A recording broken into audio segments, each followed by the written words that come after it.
Tiger king Pratibandapuram के महाराजा sir Jilani जंग बहादुर का वर्णन करता है।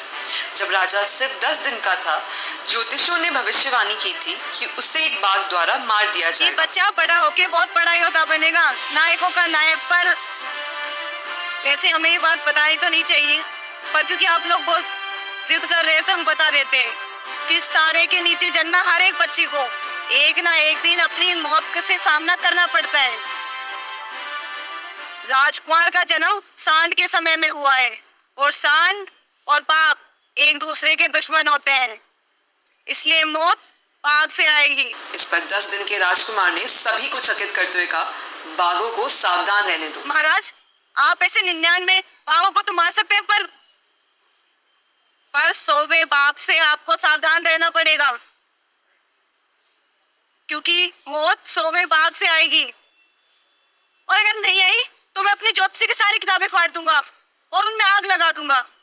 बच्चा किसी अन्य शाही बच्चे की तरह बड़ा हुआ।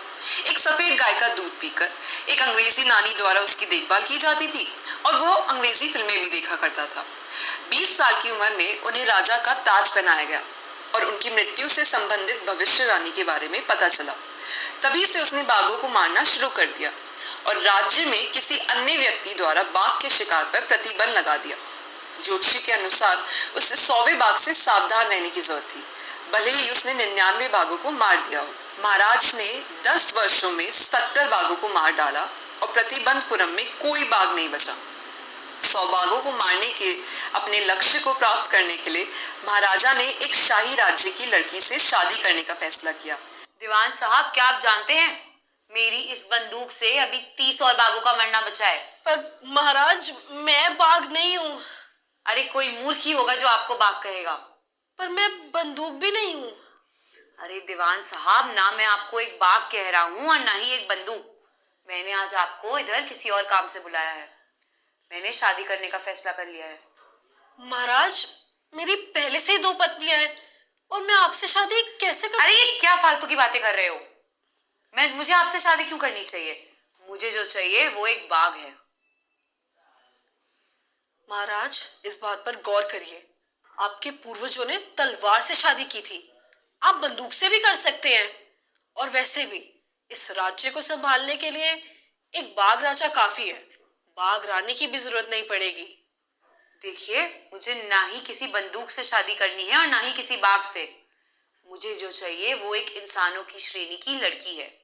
अब आपका काम ये है कि आप विभिन्न राज्यों में जाके बाघों की आबादी का पता लगाएं और फिर ये जांच करें कि ऐसी कौन सी लड़की है जिसके राज्य में बाघों की आबादी सबसे अधिक है, और फिर उसी शाही परिवार की लड़की से हम शादी करेंगे, जिसके पास अपने लक्ष्य को पूरा करने के लिए अधिक बाघ थे। वह जब भी ससुराल जाता था तो 5-6 बाघों को मार डालता था।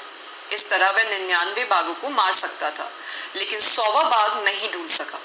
100वें बाघ को ना मिलने पर महाराजा क्रोधित हो गए और दीवान को धमकी दी, जिसने खुद को बचाने के लिए सर्कस से एक बूढ़ा बाघ प्राप्त किया और बड़ी मुश्किल से उसे जंगल में रखा। महाराजा ने इस बाघ को गोली मार दी और खुश और विजय महसूस किया, लेकिन असल में गोली बाघ को नहीं लगी थी।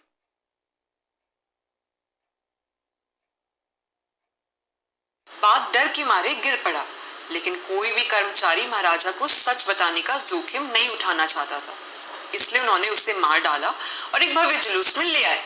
अंत में टाइगर किंग खुश हुआ। अपने बेटे के 30वें जन्मदिन पर उसने अपने बेटे के लिए उपहार के रूप में एक लकड़ी का बाघ खरीदा। महाराज, ये एक अत्यंत दुर्लभ वस्तु है और इसका सौदा केवल 300 रुपए। यह इतनी खराब नक्काशी की गई थी कि जैसे ही टाइगर किंग इसके साथ खेल रहा था, लकड़ी का एक छोटा सा टुकड़ा उसके दाहिने हाथ में छेद कर गया, जो बाद में एक संक्रमण विकसित हो गया। उनका ऑपरेशन किया गया और इसी दौरान उनकी मौत हो गई।